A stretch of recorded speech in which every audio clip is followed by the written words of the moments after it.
Holy crap. I grew wings. It's been maybe 4 months now since we stopped the regalia, and I knew that something was up. I was having the oddest aches and cravings. I mentioned it to my mother, who responded by buying Azalea and me a crib. Real subtle, Mom. But then last night I had the weirdest, most vivid of dreams. I saw the elements, the real elements, and they told me something. Something about what was going to happen, even if I can't remember all the details now. And then they asked me if I would be a part of it, and I said yes, and I woke up, and holy crap, I grew wings! There was a big ceremony that just went by in a huge blur, and boom, I'm a princess of Equestria. One of the diarchs. Triarchs? Does cadence count? Should it be quadrarchs? I only wish proper terminology were my biggest problem. I reached for the royal brown paper bag I've been keeping next to me the whole afternoon and breathe in and out through it, fighting down my panic attack. Twilight? Pinkie, is that you? I asked the empty study I'm hiding out in. I could have sworn I just heard her say something. It sure is! Where are you? I can't see you. Great. Now I'm hallucinating. Of course you can't, silly. I'm narrating, not talking to you. What do you mean you're narrating? I ask. Not that this is even the most confusing thing to happen to me today. I just figured that since you were going through all this princess stuff right now, I would narrate the rest of the story for you. What story? I ask the empty air around me. The Time Loop Trilogy story, of course. It's not a story, Pinkie. It's a bunch of stuff that happened to me. Right! In a story! Wait, wouldn't that imply that all those awful things that happened were for some pony's amusement? What sort of sick, twisted mind would... Okay, so while Twilight's doing her existential crisis thing, let's go somewhere else. Specifically, the great hall that Princess Celestia told me I can use for the rest of the evening. I've been super busy decorating it, preparing for my greatest triumph, my resistancy piece. The only appropriate way to celebrate my best friend turning into an alicorn and a princess on the same day. The greatest party of all time. I take a quick 5-minute breather from blowing up balloons and look out the window down to the streets below. The parade that's been going on all afternoon is still in full swing.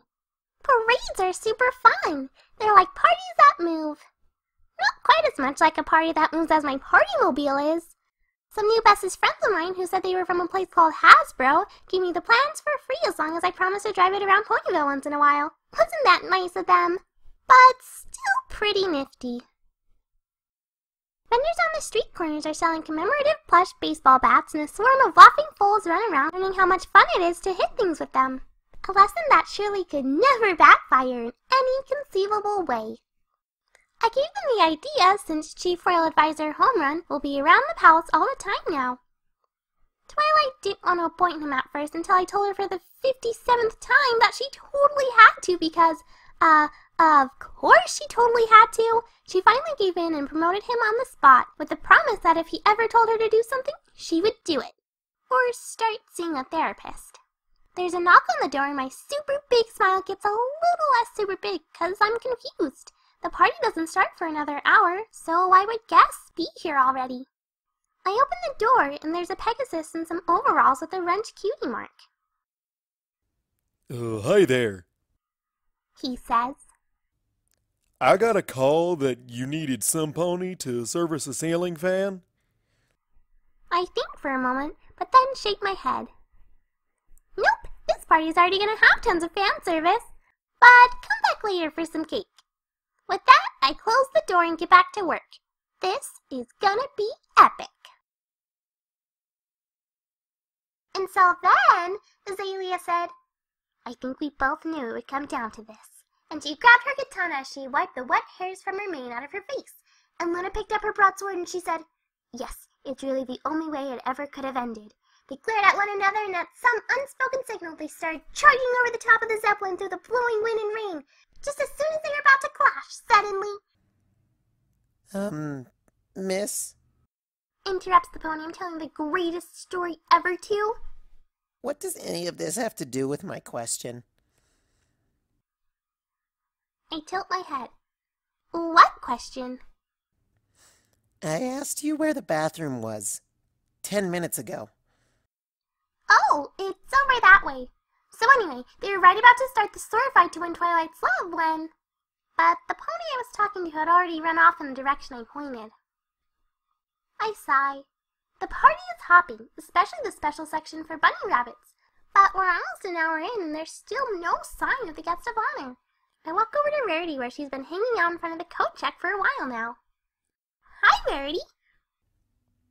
Hello, Pinkie. Wonderful party. You've outdone yourself again. Thanks. Hey, have you seen Twilight? It is her party after all, but I haven't seen her. Oh, yes, actually. She says. She lowers her voice and leans in. She's with Azalea. The poor thing was nervous, and Azalea said she would show her something she could do with her new wings to blow off steam. But Rainbow Dash already said she would give her flying lessons later. Rarity blushes and there's a loud thump and an immodest moan from the door down the hallway behind her. I believe she had something different in mind.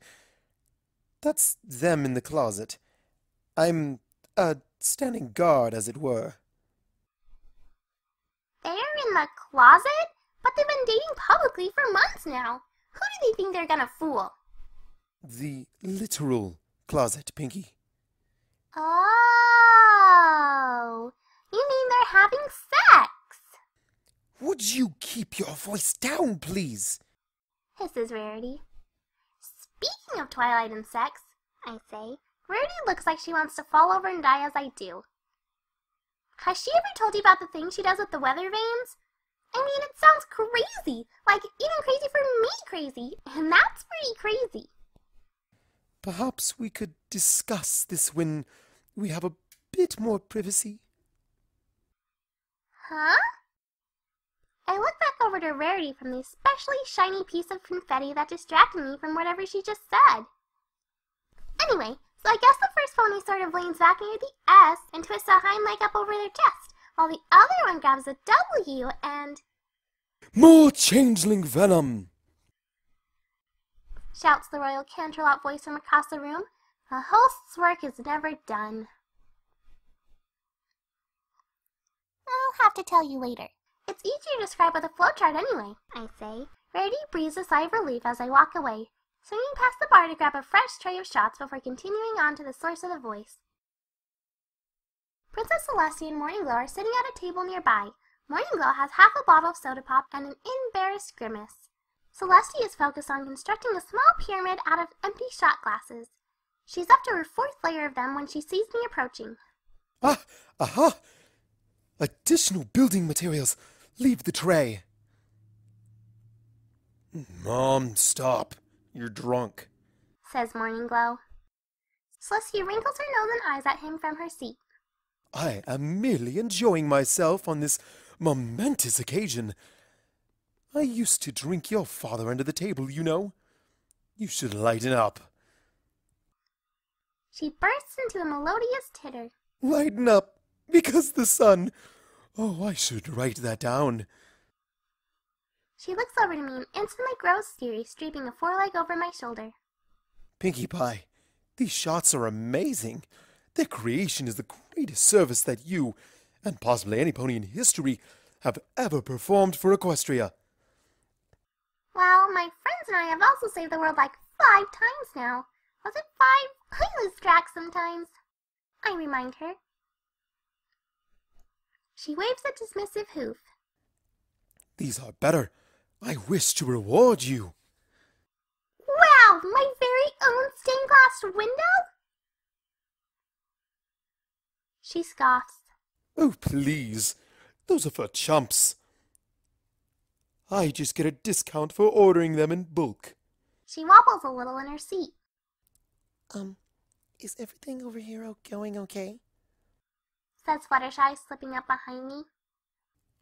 Mom's drunk. Says Morningglow, burying his face in his hooves. As I was saying, Pinkie Pie, please choose a bone that I can grant you. The entirety of my kingdom's resources and my magic are at your disposal. Simply name it and it will be done. Oh no, whimpers Fluttershy. I say. This is a big decision, so I think about it for a long time, like nearly a minute. Then I lean over and whisper my choice into her ear. Celestia's eyes go wide. Really? Are you absolutely certain? She asks. I nod my head a whole bunch. Celestia stands bolt upright with her hooves on the table, knocking her chair to the floor as she does. Hear me, Canterlot, she begins. She tries to raise a hoof for attention, but quickly lowers it when she starts to topple over without the support. Magic from all throughout Equestria rushes in and begins to gather at the tip of her horn. This spell's gonna be a doozy. by the power granted to me by my princessness,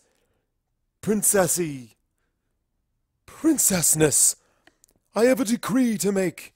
From henceforth, and also retroactively, across all timelines, worlds, and universes, the word recursive shall mean of, relating to, or consequating a procedure that can repeat itself indefinitely. Her magic bursts outward in an ever-expanding ring, and reality is written in its wake. Then Princess Celestia falls forward and faceplants onto the table. She doesn't rise, and a moment later a gentle snore emanates from under the mane that's covering her face and most of the table's surface. Pinkie, I don't know quite how to tell you this, but that's what recursive already means, says Fluttershy. Silly Fluttershy! I pat her gently on the head to her annoyance.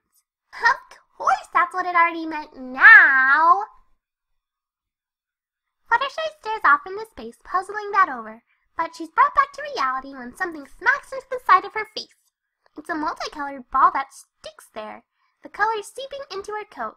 She blinks several times and reaches up to touch it, which only makes it adhere to her hoof and smears it around further. Watch it, Star Swirl, you hit Fluttershy. I face the direction the projectile came from, and sure enough, Rainbow Dash and Star Swirl are standing a ways away looking guilty. Sorry, Fluttershy. We were aiming for Celestia, says Star Swirl. Oh wow! You totally rainbowed all over her face! What's it feel like, Fluttershy? I ask. It's sticky, and the parts that got into my mouth taste a little weird, says Fluttershy.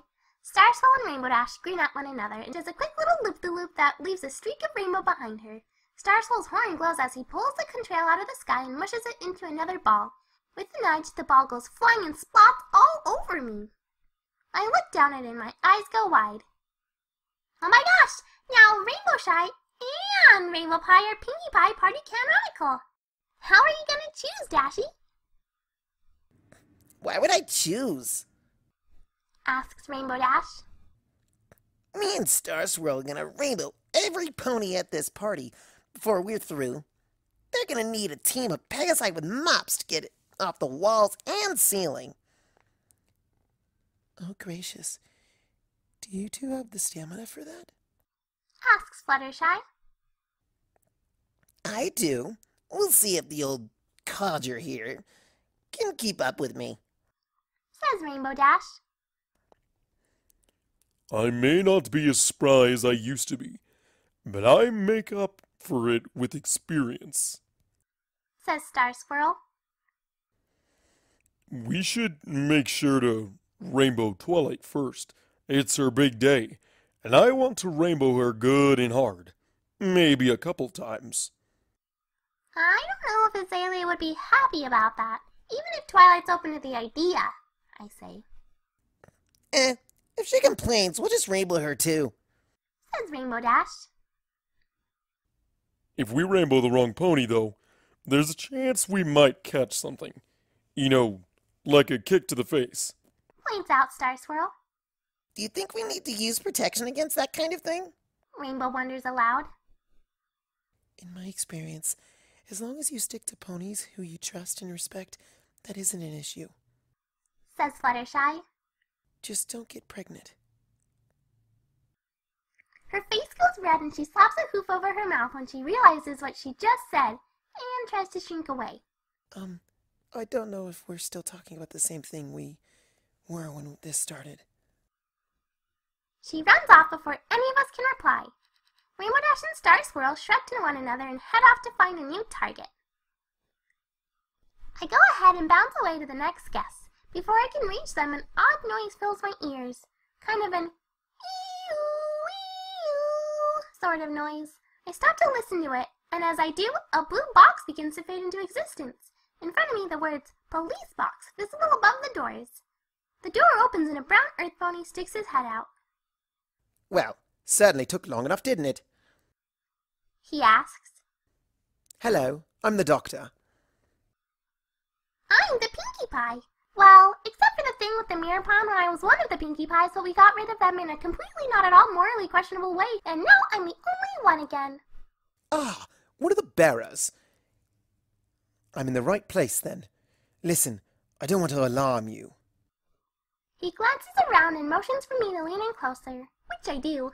But the city is about to be invaded by changelings, and your friend Twilight just cast a spell that locks her into a time loop. I gasp. Oh no, not again! The doctor is puzzled by my reaction, although most ponies usually are. What do you mean, again? She fixed that already. It was like a year ago. Don't you read the paper? Ruins the surprise, I find. But you say she already fixed it? By herself? Yup. Well, we gotta help. It was great. I see. I shouldn't have set the oscillator to puree after all. He pulls out a small notebook and begins to flip through it. His eyes light up as he reads a particular page. Ah, here we are. So the time loop is over, but the residual effects will cause the aether to decouple itself from the quantum framework of the universe. I have a setting for that, though, so I'll just... She fixed that, too. Oh, you have got to be kidding me! Shouts the doctor as he stomps a hoof in frustration. He flips through several more pages in the notebook and looks up at me hopefully. Okay, so there's this evil set of jewelry that's manipulating fate and destiny. I try to put on the most reassuring smile I can, but he sees right through it. She solved that as well, didn't she? Kind of, yeah. So, absolutely nothing's wrong? No crisis threatening all of space and time? No major disaster about to destroy the world? Sorry. No, don't apologize. That's good. What kind of pony would hope that something like that was happening so they could rush in at the last second and save every pony? He asks. Then he gives a sad little sigh. Aw, it's okay. I'm sure you would have done a really good job fixing it too, I say and pat him on the back. Why don't you stay for the party? We have muffins! There's a sound of movement from deep inside the box and a second, soaking wet gray head pops out. A few strands of blonde mane poke out from under her shower cap. I heard muffins, she says. Well, I suppose the three of us could stay for a while. Says the doctor. The three of you? If that's all right. We picked up a third in another timeline. We were on our way to return her home when we swung by. He lowers his voice so only I can hear. Actually, a distraction for her would be perfect. She's trying to make eyes at Ditzy here, in a way I'm not entirely comfortable with. Sure, I say. The more the merrier, I'll be ready in a jiffy. says Dipsy as she disappears back into the box. A new pony steps out of it, a fuchsia-coated Pegasus. Hey, I know you. You're Cloud Kicker, I say. Oh, hey, Pinkie. I guess you like parties in this timeline too, huh? From across the room, Cloudy and Kiki stare at us, Please tell me you're thinking what I am. says Kiki. I saw a bowl of whipped cream over on the dessert table. I'll meet you upstairs with it in 10 minutes. Says Cloudy. Kiki walks over and doesn't even break her stride as she wraps a wing over Cloud Kicker and pulls her along towards some nearby stairs. Hello, Cloud Kicker. Welcome to the greatest day of your life. That's nice. I bet they'll have fun together. I'm about to head on to see some pony outs, but then in an instant all the light in the room is extinguished. Ponies gasp and mutter in confusion. A single spotlight comes on, pointing down at the stage in front of the band, which is cloaked in dark smoke. It rises and coalesces into the shape of a pony, a dark pony with wings and a horn, although no larger than most. You thought to banish me? You thought I would never return? Well, I have. And now the night shall last. Oh, hey, it's Nightmare Moon again. Hiya, Moony, I shout. A good host should always greet their guests. And that's just Parties 101. Silence! She commands. Your precious elements couldn't contain me for long, even if they did strip away some of my power. Now I am renewed, and no matter what clever machinations Celestia has put in place to stop me, I refuse to be denied. Silence falls over the room. From the direction of Celestia's table comes another snore. No words? Then I wouldn't delay any longer. Prepare yourself, my little ponies, for from now on, the night shall last. Mother! Shouts a voice from the floor. You're embarrassing me. Be cool. Shooting star? Asks Nightmare Moon, confused. Some of the lights come back up to reveal Shooting Star in the middle of the dance floor, dressed in a racy evening gown for the occasion. I shall be cool. In fact, I shall redefine the word cool as I plunge Equestria into the icy grasp of... You're being so lame in front of all my friends. Stop it. Watch your tongue, young mare. I am your mother, and you will dress me with respect. She squints down at her. What are you wearing? And in public, no less? It's the future, Mother. This is what all of my friends wear. Get with the times. If all of your friends leapt off a balcony, would you? Nightmare Moon demands. Besides, your friends are not the daughter of a princess. You must hold yourself to a higher standard. That's so unfair. You never let me do anything I want. I wish you weren't my evil mother. Nightmare Moon gasps. Starry, how could you say that? You are... Wait, are you wearing makeup as well? So what if I am? You look like a common horse. Mother! Nightmare Moon addresses the crowd. Eternal night is momentarily postponed while I talk some sense into my daughter, and she puts on something decent. She steps down from the stage and the crowd parts around her as she walks towards Shooting Star. You are literally ruining my life right now. Nightmare Moon grabs an ear between her teeth and Shooting Star shrieks as she's led over to the corner where the two continue to bicker back and forth. On the opposite side of the room, as far from the display as it's possible to be while still being at the party itself, Starswell and Luna watch. I trot over to them. Do you think one of us should talk to them? Asks Starswirl.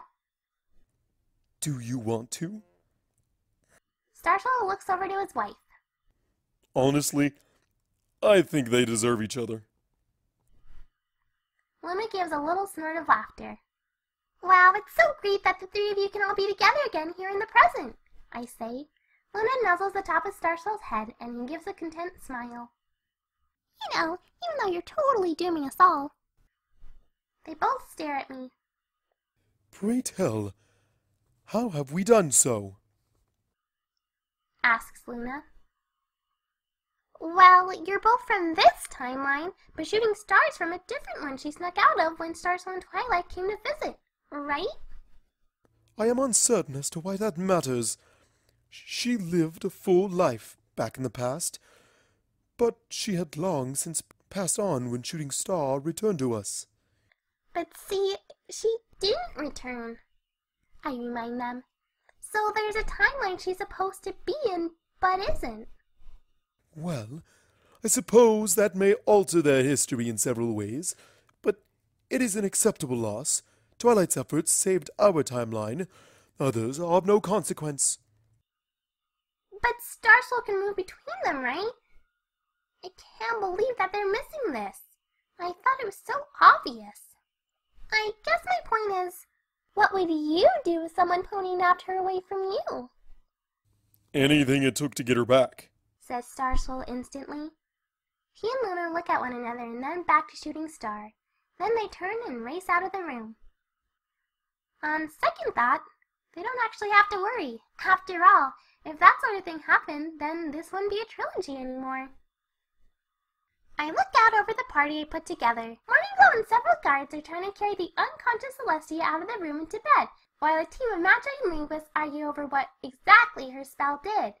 Others are cowering before Starswirl and Luna, who are shouting orders to any pony who will listen to start making preparations for what they're convinced will be an invasion by an enraged Archmage and an Alicorn.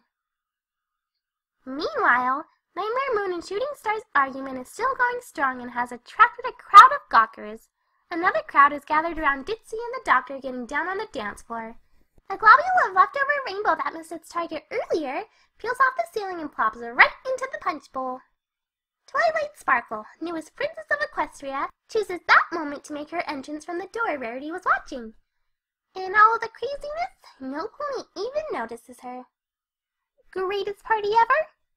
Greatest party ever.